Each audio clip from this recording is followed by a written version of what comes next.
may napili na siya, di ba, na PNP Yes. chief. Pero hindi pa sinabi kung blind sino. item pa. Blind item pa sa Blind ngayon. item pa. Pero may 4 na pangalan na lumabas. So, sino-sino daw yung pinagpipilian? Ito, ang mga kinoconsider, okay, para sa PNP chief na post po. So, si Lieutenant General Jose Melencio Nartates Jr., isa po yan. Yes. PNP Deputy Chief for Administration po siya, ha? Ang PNP Chief Directorial Staff na kinoconsider din po as PNP Chief is Lieutenant General Edgar Alan Ocubo. Tapos yung pangatlo po, NCRPO Director Brigadier General Anthony Aberin. And yung panghuli, kilalang-kilala nyo po, Criminal Investigation and Detection Group or CIDG Director Major General Nicolas Torre III. Siya po yung starring talaga nung inaresto si dating Pangulong Rodrigo Duterte. Ay, naku, Yan, si interesting. Torre. Ako meron ako napipisil dyan. Feeling ko, kumagal yamado. Pero syempre, ang final say naman dyan yung Pangulo talaga. No? Pero hindi ko maintindihan ba't hindi pa masabi. No? Pero sige, hintayin natin. Baka meron talagang malaking anunsyo sa mga dating na panahon. Ano? Ang sabi lang niya, importante yan. Importante yan dahil yung liderato na yan, make the chief executive secure that is sa true. hanay. Lalo ngayon may talks na after the elections po, parang bakit yung pong local absentee voting na kung saan kasama si Chiki. Yes, nag-cooperate tayo dyan. Meron kasing nakitang trend doon. Sa Oo naging nga boto daw. ng pulis, guro, sundalo. Sasabihin mo ba? Basta Ang trend. ang trend ay more of sa opposition na punta yung boto nila, no. So that if you're a sitting president, that will, I mean, of course dapat ikaw naman yung pinaka-pinuno ng sandatahang lakas at saka ng kapulisan.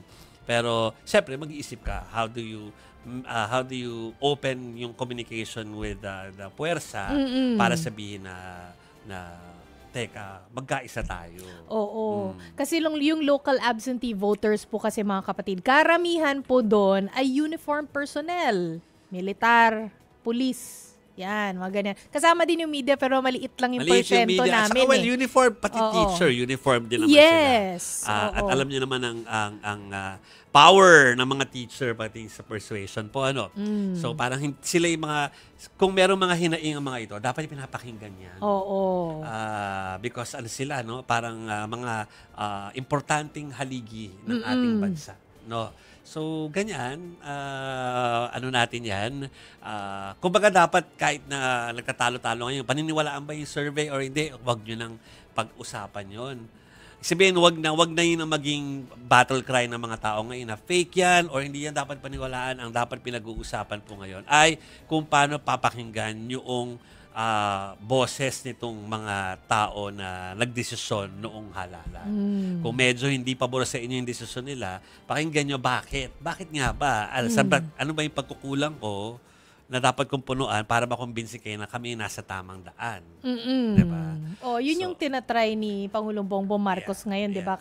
Sabi niya, kaya may mga balasahan o paggalaw sa mga government positions. Kasi kung hindi mo naman yan, kung hindi mo a-actionan yan, it will just fester or it will continue to have that sentiment hanggang matapos ang lahat.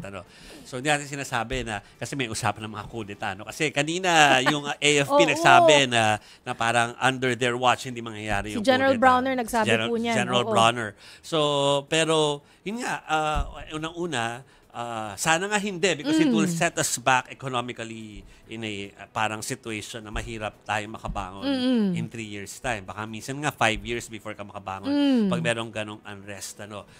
So pakinggan natin kung ano yung hinaing ng mga tao para hindi mag-boil over to something as drastic as that. So ganon. At saka sabi ko nga, wala naman talagang walang pagkilos ang hayagang nakikita. Grabe naman sa deep yun. I mean, yung mga nakaraang kudeta na na-experience natin, parang wala naman doon yung tipong i-anunsyo na magkukudeta kami bukas. Wala namang ganon. Prepare kayo. Wala namang ganon. Lahat ng pinuno na nagkaroon ng ganyang klaseng sitwasyon ay nagulat. Biglaan. Biglaan kasi yun. So, the key is for people to listen kung ano yung needs at saka kung ano yung gusto iparating.